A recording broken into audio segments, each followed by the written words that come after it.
ரேவந்த் ரெட்டி போடும் அதிரடியான திட்டங்கள். ராகுல் காந்தியை பிரதமராக்க முடிவு. என்ன சொல்வார் சந்திரபாபு நாயுடு? அனைவருக்கும் வணக்கம். நாங்கள் ஐயனார். இந்த வீடியோவை முழுவதுமா ஸ்கிப் பண்ணாம பாருங்க. மறக்காம உங்களுடைய கருத்துக்களை நம்மளுடைய கமெண்ட் செக்ஷன்ல கமெண்ட் பண்ணிடுங்க. அதுக்கு முன்னாடி நம்ம ட்ரெண்டிங் தமிழ் நியூஸை சப்ஸ்கிரைப் பண்ணிடுங்க.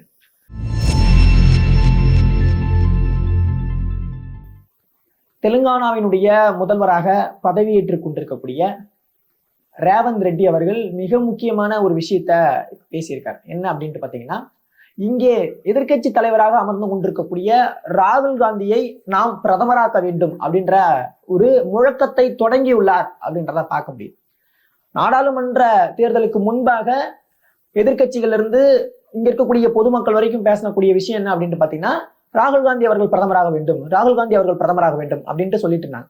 இருந்த போதும் இங்கே எலெக்ஷனுக்கு பின்பு என்டிஏ தலைமையிலான ஆட்சியில 3வது முறையாக பிரதமர் மோடி அவர்கள் பதவியேற்றுள்ளார். அதன்றதை பார்க்க முடியும். அப்ப எதிர்க்கட்சி தலைவராக ராகுல் காந்தி அவர்கள் நியமிக்கப்பட்டு விட்டார். அப்ப இதுக்கப்புறம் ராகுல் காந்தி அவர்கள் பிரதமராக வேண்டும் அப்படின்ட்டு எந்த ஒரு கோரிக்கையும் எழவில்லை அப்படின்றத நம்ம பார்த்துட்டு இருந்தோம் சமீப நாட்கள. ஆனா இப்ப அந்த கோஷத்தை இல்ல அந்த முழக்கத்தை எழுப்புவராக தெலுங்கானாவினுடைய முதல்வர் ரேவந்த் ரெட்டி அவர்கள் துவங்கியுள்ளார் அப்படின்றது ரொம்ப முக்கியம்.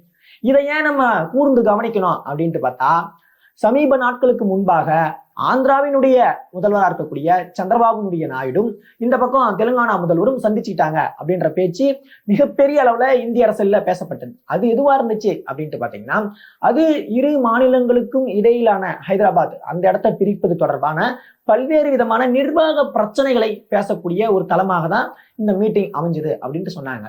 இருந்த போதும் இந்த மீட்டிங் தொடர்ச்சியா நடைபெறும். ஏன்னா நிர்வாக பிரிப்புகள் ஒரே நாள்ல நடந்து முடியாது. அது தொடர்பா இங்க இருக்கக்கூடிய அமைச்சர்கள் இருந்து நிர்வாகிகள் இருந்து இன்னும் சொன்னோம்னா அதிகப்படியா அது உயர்மட்டமா செல்றது இங்க இருக்கக்கூடிய முதலமைச்சர்கள் வரை. அப்ப தொடர் சந்திப்புகள் இனிமேல் நிகழ்ந்து கொண்டே இருக்கும் இரு மாநிலங்களுக்கு இடையிலும் அப்படின்ட்டு பேசப்பட்டது.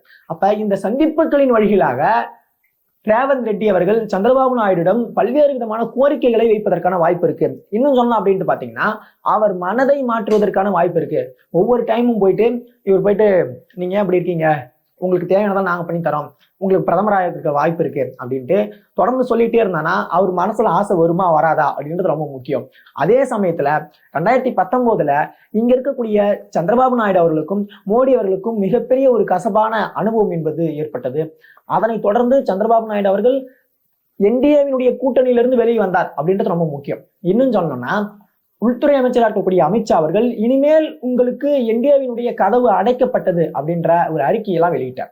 சரிங்களா? இப்ப இந்த பக்கம் சந்திரபாபு நாயுடு என்ன சொன்னார்னா, உங்க கட்சிக்கு நான் வரமாட்டேன், உங்க கூட கூட்டணியை அமைக்க மாட்டேன் அப்படின்னு சொன்னார். இன்னும் ஒருபடி மேல போயிட்டு அமித்ஷா அவர்களை பெரிய அளவுல விமர்சிச்சார். என்ன விமர்சனம் முன் வச்சார் அப்படின்னு பாத்தீங்கன்னா, அமித்ஷா யாரு?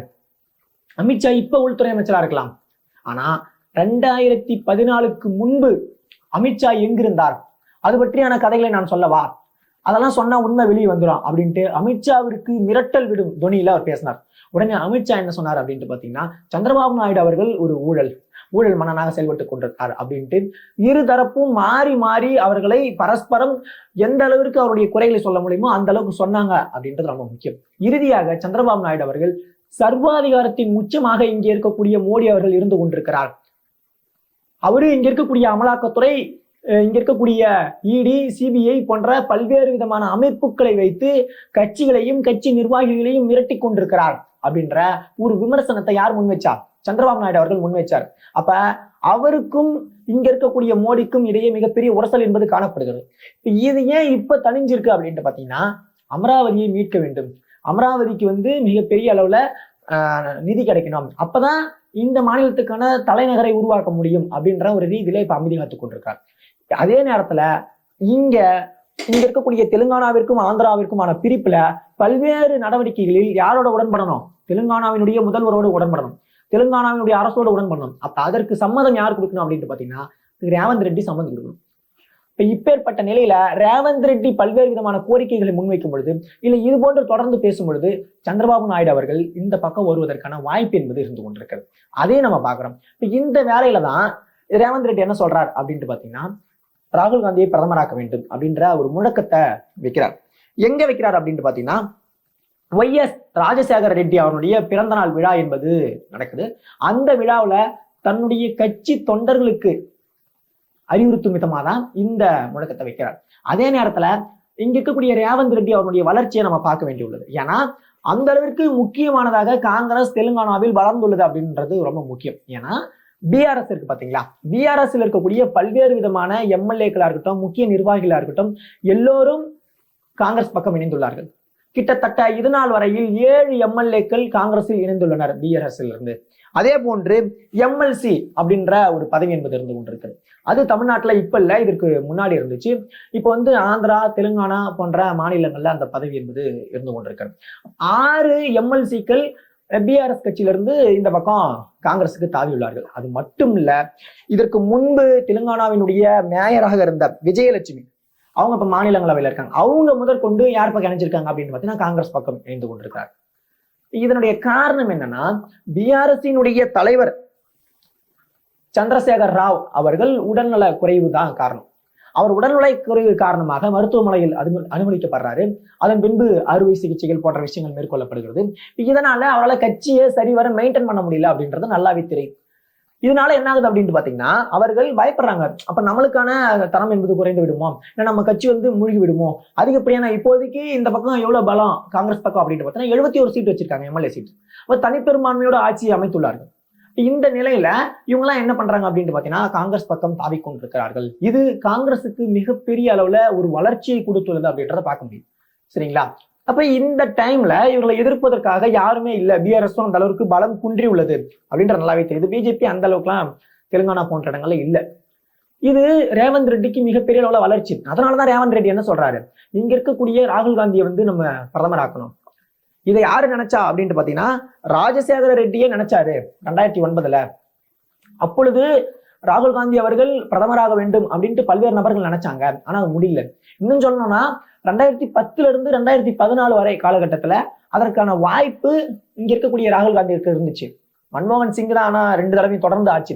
2004 அவங்க கூட்டணி ஆட்சி அமைக்கிறாங்க. 2009 அது போன்றதான் 2009 to 2014 என்பது இருந்து கொண்டிருக்கிறது. இப்ப இப்பேற்பட்ட நிலையில அப்பொழுது யாருக்கு வாய்ப்பு இருக்கிறதா சொல்லப்படுகிறது அப்படின்ட்டு பாத்தீங்கன்னா ராகுல் காந்திக்கு வாய்ப்பு இருக்கிறதா சொல்லப்படுகிறது. ஆனா அவர் அதை அமைச்சுக்கல. ஏன்னா அவரு இங்க இருக்கக்கூடிய பதவியை விரும்பாதவராக இருந்து கொண்டிருக்கிறார்.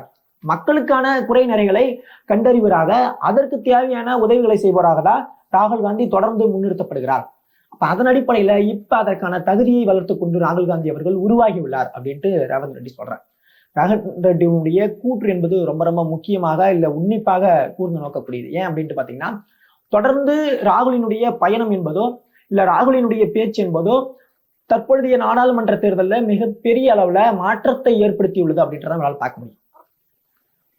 எதிர்கட்சிகள் அப்படின்ற அந்தஸ்து இல்லாததின் காரணமா 10 ஆண்டுகளாக ஒடுக்கப்பட்ட இங்க இருக்கக்கூடிய இந்தியா கூட்டணியை சார்ந்த கட்சிகள், இந்தியா கூட்டணி அப்படின்றது இப்பதான் உருவாகுது. ஆனா இதற்கு முன்பு எல்லாம் தனித்தனியா இருந்தாங்கல்ல, அப்ப எந்த ஒரு கட்சியும் பேச முடியாத நிலைமையில இங்க இருக்கக்கூடிய பிஜேபி இருந்து கொண்டிருந்தது. ஆனா இன்னைக்கு அப்படி இல்லை.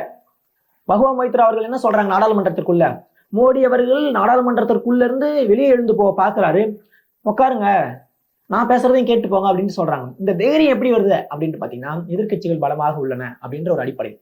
எதிர்கட்சி தலைவர் பலமாக உள்ளார். உங்களுக்கு சவால் விடுக்கும் துணியில எல்லாத்தையும் பேசிட்டு இருக்காரு. இன்னைக்கு நேற்று அஸ்ஸாம்ல போயிட்டு என்ன பேசுறாரு, அஸ்ஸாமினுடைய அந்த மக்களின் சிப்பாயாக நான் நாடாளுமன்றத்தில் இருப்பேன் அப்படின்ட்டு சொல்றாரு. இப்போ உங்களுக்காக பணியாற்றுவன் தான் நானு, கடை கோடி ஊழியன் தான் நானு அப்படின்ற அடிப்படையில ராகுல் காந்தி அவருடைய பேச்சு என்பது அமைகிறது. மணிப்பூருக்கு 3வது முறையாக சென்றுள்ளார். இன்னை வரைக்கும் மோடி அவர்கள் ஒரு முறை கூட மணிப்பூருக்கு வரல. ஆனா ரஷ்யாவுக்கு பயணப்படுறாரு, மாஸ்கோவுக்கு போறாரு. ரஷ்யாவுக்கு போறதுக்கு முன்னாடி நீங்க மணிப்பூருக்கு வந்துட்டு போயிருந்தா பிரச்சனை இல்லையே, ரஷ்யாவுக்கு போக வேண்டான்ட்டு எந்த ஒரு இந்திய குடிமகனும் சொல்லல, சரிங்களா? ஆனா மணிப்பூருக்கு போங்க அப்படின்ட்டு எல்லாரும் சொல்லி கொண்டிருக்கிறார்கள். மோடி அவர்கள் போகவில்லை. சொல்லாமையே இங்க இருக்கக்கூடிய ராகுல் காந்தி 3 முறை பயணப்படுறார். அதே போன்று ஹத்ராஸில் பாதிக்கப்பட்ட மக்களை போயிட்டு பார்க்கிறார். அப்ப இது எல்லாம் என்ன அப்படின்ட்டு பாத்தீங்கன்னா, மக்களிடம் மிகப்பெரிய ஒரு அன்பு செலுத்துவராக, வெறுப்புக்கு மத்தியில் அன்பை விதைப்பவராக ராகுல் காந்தி அவர்கள் இருந்து கொண்டிருக்கிறார் அப்படின்ற தொடர் பேச்சுக்களை நம்ம பார்த்துக்கிட்டே இருக்கோம். அது யார் சொல்றா? காங்கிரஸ் கட்சியை சார்ந்தவர்கள் சொல்வதில்லை, இங்க இருக்கக்கூடிய இந்தியா கூட்டணி கட்சியை சார்ந்தவர்கள் சொல்வதில்லை, மக்கள் சொல்றாங்க. ராகுல் காந்தி தான் வராரு, ராகுல் காந்தி தான் பேசுறாரு. இன்னும் சொல்லணும்னா மணிப்பூரில் மக்கள் வைத்த கோரிக்கை யாருக்கிட்ட இருக்கு அப்படின்னு பார்த்தா ராகுல் காந்தி கிட்ட தான் இருக்கு. அஸ்ஸாம்ல ஒரு குழு எடுத்துட்டு போயிட்டு அறிக்கையை தாக்கல் பண்றாங்க, ஏபிசிசி குழு. அது என்ன சொல்லுது அப்படின்னு பாத்தீங்கன்னா, ராகுல் காந்தி அவர்கள் நீங்கள் நாடாளுமன்றத்திற்குள் சென்று எங்களுடைய பிரச்சனைகளை பேச வேண்டும் அப்படின்னு சொல்லுது. அசாம்ல யாரா ஆட்சி ஆள்றா அப்படின்னு பார்த்தா அது பிஜேபி. மத்தியில யாரு? பிஜேபி. ஏன் உங்களால அந்த இடத்துல இருக்கக்கூடிய பிரச்சனையை தீர்க்க முடியல? ஏன் நிவாரண முகாம்ல இருக்கக்கூடிய மக்களுக்கு உங்களால உதவ முடியல? ஏன் அதற்கான ஃபண்டை வாங்கி தர முடியல அப்படின்ற ஒரு கேள்வி இருக்குல்ல. அப்ப பிரச்சனைகள் நடக்கக்கூடிய இடங்களுக்கு தேவைப்படுபவராக ராகுல் காந்தி அவர்கள் இருந்து கொண்டிருக்கிறார். இப்ப இந்த பிரச்சனைகளை முடிக்கக்கூடிய ஒரு வேலையை யார் செய்யறா அப்படின்னு பார்த்தா எதிர்கட்சி தான் செய்யுது. ஆனா அது ஆளுங்கட்சி செய்ய வேண்டிய வேலை. ஆளுங்கட்சி எப்பயுமே செய்யறது இல்லை. இப்ப இதனுடைய வாயிலாக இந்த ரேவந்த் ரெட்டி அவருடைய கூற்று என்பது மிக முக்கியமான ஒன்றா பார்க்கப்படுது. அதனாலதான் ரேவந்த் ரெட்டி என்ன சொல்றாரு, மக்களுடைய தலைவராக ராகுல் காந்தி அவர்கள் உருவாக்கி கொண்டிருக்கிறார். அது ரொம்ப தூரத்துல தான் இல்ல, பிரதமர் பதவி என்பது ரொம்ப தூரத்துல இல்ல, இன்னும் ஒரு படிதான் மேல இருக்கு அப்படின்ட்டு சொல்றாரு. அப்ப அதற்கான முன் முயற்சிகளில் ரேவந்த் ரெட்டி அவர்கள் ஈடுபட்டாரா அப்படின்றத நம்ம பார்க்கணும். இன்னும் தொடர் சந்திப்புகள் சந்திரபாபு நாயுடோடு ஏற்படும் பொழுது அதற்கான பல்வேறு விதமான விஷயங்கள் வெளிப்படும் அப்படின்றத பார்க்க முடியுது. லால் அவர்கள் திரும்ப திரும்ப சொன்னது என்ன அப்படின்ட்டு பாத்தீங்கன்னா, இங்க இருக்கக்கூடிய ஆட்சி ஆகஸ்ட் மாதத்திற்குள் கவிழ்ந்து விடும் அப்படின்றத அவரு குறிப்பிட்டு சொல்லியிருக்காரு.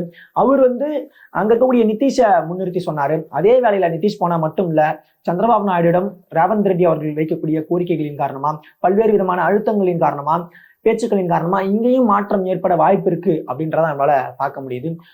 தொடர்ந்து என்ன நடக்குது அப்படின்றத பார்ப்போம். உங்களுடைய கருத்துக்களை நம்முடைய கமெண்ட் செக்ஷன்ல கமெண்ட் பண்ணுங்க. நம்ம சேனலோட தொடர்ந்து இணைந்திருங்கள். நம்ம சேனலை சப்ஸ்கிரைப் பண்ணிடுங்க. நன்றி, வணக்கம்.